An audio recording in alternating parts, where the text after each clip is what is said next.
Good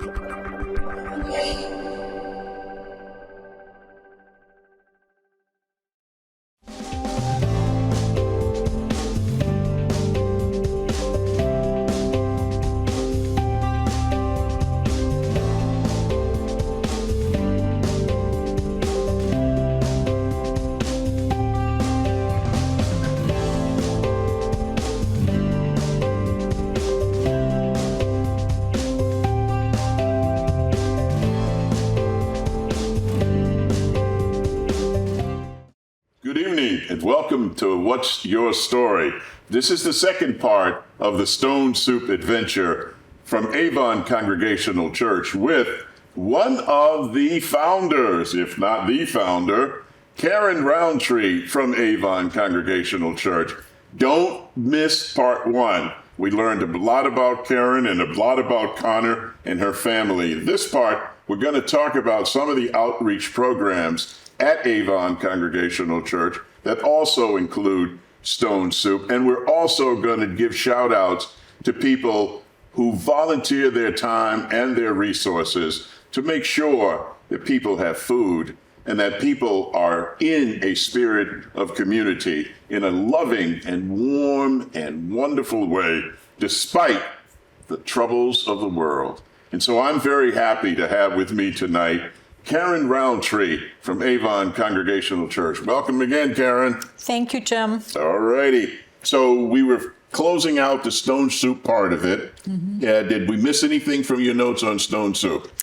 I think the only thing that I'd like to mention about it is many volunteers that have left our church, yes, moved out of town, whatever, have said that some of their happiest, their fondest memories were partaking in this activity. Are you kidding me? One of the leaders, coincidentally, was back that Sunday that we celebrated in church, because we did have a big celebration that day. Okay. And we had several of the leaders participate, but one came from out of town, and she said it was some of the happiest times of her life, and she said that's the time that she felt the most useful. Another person who was a leader has retired to Maine, and she sent a letter to us, and I shared some of the things that she wanted to be shared today. And she also said that those are some of her happy memories as well. And to me, that makes me happy to think that everyone feels that they gained something out of this, that they felt useful, they felt part of a community. And one of the quotes that I have some quotes directly, directly from the scripture. Please go right ahead. And one is Matthew, where Matthew says, "For I was hungry, and you gave me food. I was thirsty, and you gave me something to drink. I was a stranger, and you welcomed me." And I think that sums up Stone Soup and a lot of our outreach programs. And in terms of, I think where we're going next, we're going to be talking about other outreach programs. And most of these are initiated by adults, carried through by adults, but we'll also talk a little bit about programs that have been started by children, and the other scriptures from Isaiah, which says, "And the little child shall lead us." Yeah. So those are the quotes that I wanted to make sure I get in there before I went off on tangents. You know, I found it so fascinating that in an earlier conversation that you and I had, we were talking about things that began from the mouths of babes, mm-hmm. you know, and I don't think people watching the show give much thought to it. I know I didn't, but when you just do a little research, you find out that kids came up with some fantastic mm-hmm. ideas mm-hmm. I have a list. Please. Well, first of all, we have Stone Soup at, our church, and I'm sure that there are many small grassroots programs that children have started. Yes. But there are some pretty large, impressive ones. In West Hartford, where I live, there was a little girl. Her name was Alex, and Alex was diagnosed with cancer, neuroblastoma, I believe. Whoa. And at the tender age of 4, she wanted to have a lemonade stand to help raise money for cancer research and to help people with cancer. Yes. And her parents obliged that, and quickly it grew in the community in West Hartford and then in Connecticut. And Alex died, I think, when she was 8. but she was the founder of a nationwide program. It exploded. There are Alex lemonade stands all over the country. That is the power of a child. Beyond that, some of the things I've researched was there was something called the Imagination Foundation, which was a little boy who talked his dad into setting up arcade games in their garage and inviting kids that didn't have any other outlets, I guess. And the kids came, and then they started going towards creative pursuits. And that is also a nationwide organization, Imagination Foundation. There's something, I think it's in Canada, the Ladybug Foundation, and that is a 5-year-old Canadian girl was concerned when she saw some homeless people. So she started this foundation to help feed, clothe, and house the homeless in Canada. Hoops of Hope, a 9-year-old boy who loved basketball, started a basketball marathon to raise money for orphans globally. And this is the largest basketball free throw marathon in the country. And it raises money for this. I didn't realize how many free throw competitions there were, but apparently there are a lot. Yeah. There's Code a Kid that was started by a 16-year-old who started collecting coats for the homeless.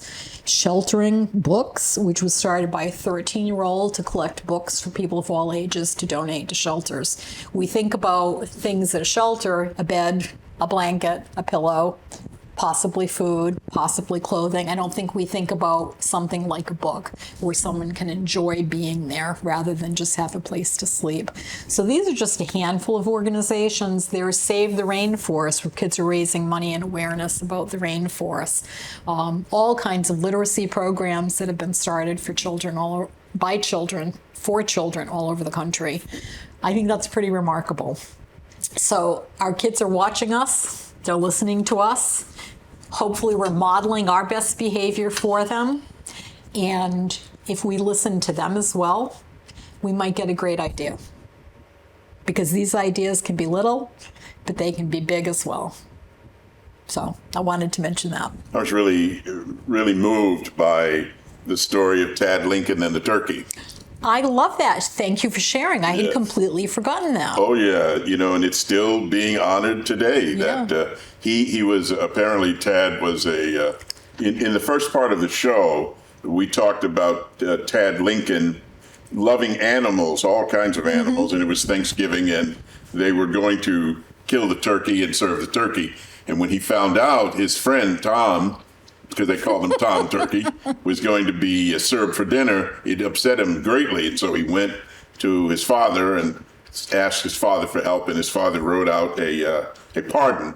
And that father was, of course, Abraham Lincoln. And that tradition is still being used at the White House today. Presidents come out on the South Lawn and they bark the turkey, and Tom gets to breathe another day. Well, so I can relate to this story. I'll tell you a very quick anecdote. Sure. When I was a little girl, I got ducks for Easter. Okay. In those days, they often gave us ducks, chicks, bunnies. I don't know that there was a lot of thought what was going to happen to them in the weeks after Easter. Yeah, yep. But I got these ducks, and they quickly grew, and I was very fond of them. We had a big piece of property. They ran around, but they became rather aggressive, I guess is a nice way of putting it. And they were protective of me. People would come and visit, and they would chase them and bite their Achilles tendon, the back of their calf. So my mother one Sunday said that they were going to go live at my grandmother's sister's farm. So I cried. They went to the farm, and the next week we went to visit, but something was lost in the translation, and they weren't there for me to visit with. They were on the table. Oh. So I can sympathize with Ted. the Lincoln dilemma. Wow. They did not get a reprieve, my ducks. They did not get a reprieve. Oh, my goodness. You said something that was particularly moving. Well, you said many things during the course of this interview that was moving. But I want people to focus on the idea of listening to your children. That is critical. It's critical because they see the world in a different way than we do. Yes. Mostly they're filled with hope. They're filled with the belief that miracles can happen, that you could do this, you could change that. you can correct this. Yes. And that's why I'm really happy to initiate this particular series of Out of the Mouths of Babes, because, Stone Soup, who would have thought 25 years ago, over 36,000 meals, because Connor didn't want to eat. I mean, who would have thought that, right? I mean, that's like, wow. No, so Avon Congregational Church, what else does it do?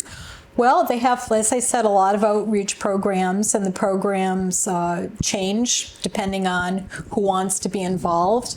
If you don't mind me using my cheat sheet.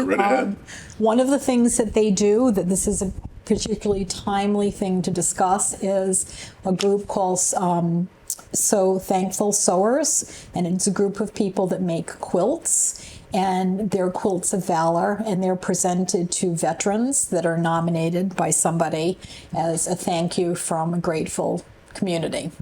And I believe that they're doing, I think, 5 or 7 this month alone, that this group has created these, and they have a little presentation that they give, and it's a lovely way to recognize our veterans. So that's one thing. Hands on Hartford, there are a group of people that go to Hands on Hartford to help pack backpacks for kids, again, that suffer from food insecurity, and goes to the local elementary schools and hand it out. And the food will help the kids and their family make it through the weekend, where, again, food is not served in school, the kids are home, and there may not be any other avenue for them to get a meal. Yes. We've been active in a program called IRIS, which is a refugee resettlement program, where we've helped refugees come to the United States, get them an apartment, get them furniture, get them the necessities to start their life over. We do simple things, Thanksgiving turkey baskets. We've supported Gifts of Love, which is an organization in Hartford that helps needy families as well. We sponsor families there. We donate food to their food kitchen. We've been involved in Hartford Interval House, which is a shelter for abused women. There are mission trips that people participate in. There's one coming up for our church in the spring that goes to Kentucky to help people. And there have been mission trips to some of the reservations through Simply Smiles, which helps kids with problems with their faces, facial defects, and getting surgery. There's also Habitat for Humanity. We've supported Habitat for Humanity. Currently, this has been going on for, 10 or 12 years now. We have a First Friday dinner every month, and the proceeds of that go to help defray some church expenses, but a portion of it always goes towards a charity. And currently the charity is Habitat for Humanity. So this is another community thing. We serve, most of the people that come to eat are not people from our church. They're mostly people from the community, and they look forward to a home cooked fellowship, a home cooked meal. Yes. It's very people are hungry for family. They are, and for people that volunteer, yes. I tend to be someone that helps clean up. I'm called a busser, and I like that because I get to ask everybody what they thought about their meal, how their evening's going, and it's just an opportunity to get to know more people and to reach out to people that may not have had anybody to talk to for a while. So let's say somebody wanted to donate something to, say, Stone Soup or one of the other many causes there. Who would they contact? How would they do it?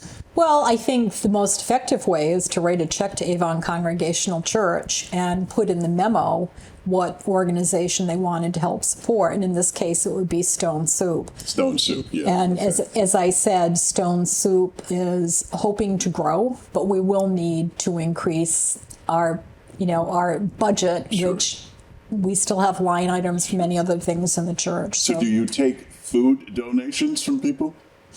No, we have not done that. Okay. We have not done that.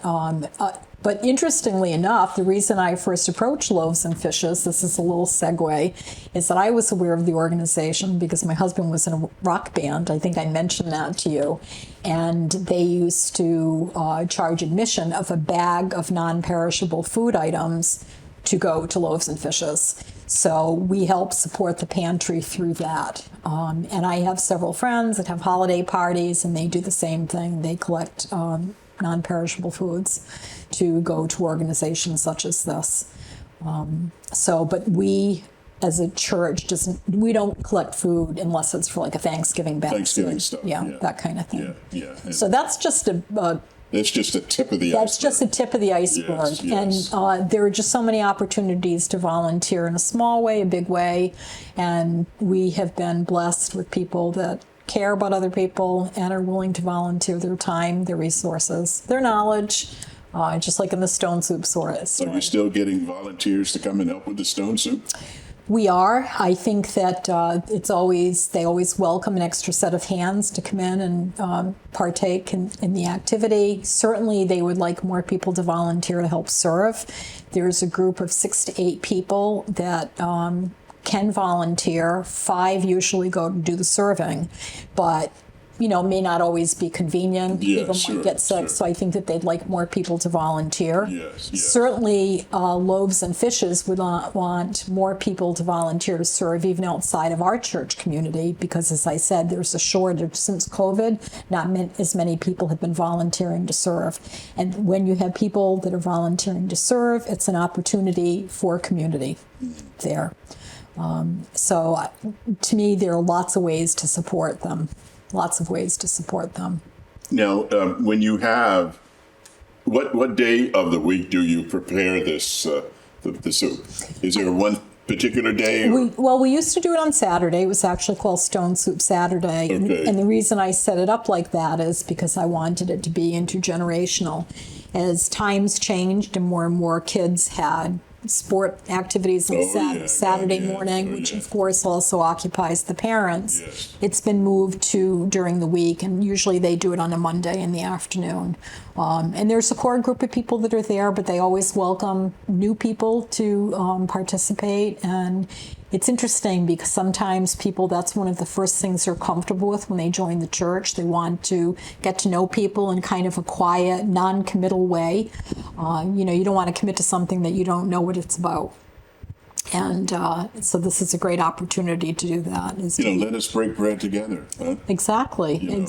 I think that these activities speak so much about who we are as a Christian community and about who we are in terms of the greater good, that in our own small way we're making a difference. I think it's such a fabulous idea, the idea that children have given us some of the most significant changes in this world. Because as we sit here talking, we know that children right here in our state are in a state of distress, food insecurities. I just did a show prior to this one talking about hunger still in the state of Connecticut and how we come together. I think what bothers me is you have a tendency, if you just watch the news, you would think that everything is bad and we're going to hell in a handbasket. But if you really were involved and you got up off your duff and you went and you did something, you would meet people like yourself and like Susie Wirtz, who was just here. You would become a part of a community where you're actually doing something. Actually, it's true. Jesus was right. The more you give, the better you feel. Get up and do something for somebody else. And I love the fact that Jesus was so loving and warm with the children. Oh, absolutely. I think that welcoming them into our fold, into our presence, having them be part of what we do, including church service. Years ago, kids weren't really welcome in the church. Yes, I know. And I think that was... They were to be seen and not heard. Exactly. And I think to be able to have them be part of that community, obviously they can't stay, well, a lot of them can't stay for the entire service. Sure, but yes. To be able to be part of it, and when we serve communion, that's completely up to the families, whether or not their child is ready to serve communion. All are welcome. And that's unusual. Not all churches do that as well. I think it's an opportunity to teach the child about what communion means. What it means to be a part of a community. Mm-hmm. Who is my mother? Who is my brother? Mm-hmm. Who is my father? Yeah. What family am I from? And it's the human family. Yes. And if we don't take care of each other through programs like this, the driving force behind this is love. We didn't talk about that, but that's the driving force behind all this. Mm-hmm. It's love. Nobody would deny you love your children, Connor. Nobody would deny that any of those programs you talked about there, underneath of all of it, it's love. Yes. It's compassion. It's generosity. It's trying to do something for somebody. We must do that. We must do much, much, much more of that and take seriously our obligations to make of this old world a new world. And we can do that, don't you think? I do. And I know that, there's I don't know if it's a parable or just a story, but, of starfishes being stranded on a beach. And one person starts throwing them back into the water. And his companion says, "Why are you doing that? You're not going to make a difference." And he said, "I'm making a difference to this one." And I think that if we take that approach to the things that we do, instead of thinking, well, I'm only providing a meal once a month, and you look at the cumulative effect. Absolutely. That's what Loaves and Fishes is all about. The ripples, yeah. It's about Jesus being able to take the bread and the fish and multiply it to feed the masses. Right. And I think in our own way, we're doing that when we get involved in these kind of activities. And maybe someone who's watching this program, listening to this program, will say, we should do that in our church. 36,000 meals later, you made a difference. Yep. And it came from the mouth of a babe. Exactly. And working in early intervention, I spent a lot of time. My territory was in Hartford. Yes. And I would often come home and want to kiss the floor, even though it was dusty or dirty, and certainly hug my kids, even though they might be unruly, because I realized how blessed we were. I would go into homes where people were sleeping on mattresses, or they were living in a hotel. A family of 5 was living in a single hotel room. Yeah. And very often they were the working poor, people trying to make a go of it, but it's hard. And to see that, there's a hidden part of society that we don't really see. And that is very often the working poor, the people that are working very hard to do the best they can, but they might need some support. And so I think that was another thing that helped me with the foundation of this program, is that exactly that we can make a difference to some people. There are good people in this world, and I don't ever want to forget that, and I don't want my audience to forget that. It's easy to get lost in the maelstrom, but there are decent people who every day get up and make of this old world a new world. Mm-hmm. And they do the best that they can with what they have. And they see people that are hungry, and they change things by feeding people. They see women suffering domestic violence, and they get involved and try to stop it. They see us treating each other unfairly on the basis of our skin color or sexual orientation, and they do something about it. And very, very often, children are involved in guiding us and changing us and making us be better people. I'm very, very, very excited about the possibilities of the children. I think children are proof that God hadn't given up on us. I agree. I think that's really... Well, they see the world in a different way, and we have the opportunity to see the world through their eyes as well. New eyes. And I think that, like you said, when you believe in miracles, they can happen. I actually have a plaque that one of my families gave to me from early intervention that says exactly that, because we believed in a miracle for their child, and it happened. And so I liked it that you brought that quote up. Karen, thank you. You're welcome, Jim. That's all the time we have for this second part of the Stone Soup Adventure at Avon Congregational Church. We ask you to make your contribution to the spiritual soup of life by helping somebody else, lift somebody else's spirit. This is What's Your Story. Everybody has a story. What's yours? Until next time, I am your host, James Ransom Reed, Jr. Good night.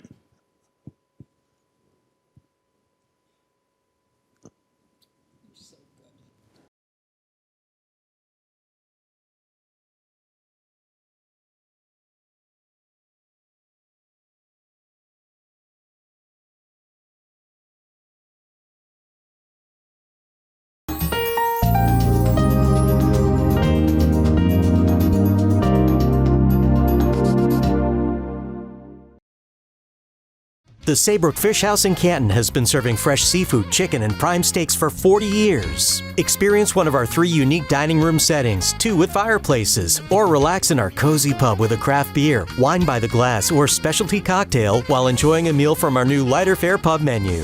Serving lunch and dinner Tuesday through Sunday. Reservations accepted for parties of 2 to 42. Gift cards always available. The Saybrook Fish House, nestled at the crossroads of routes 44, 202, and 179 in Canton.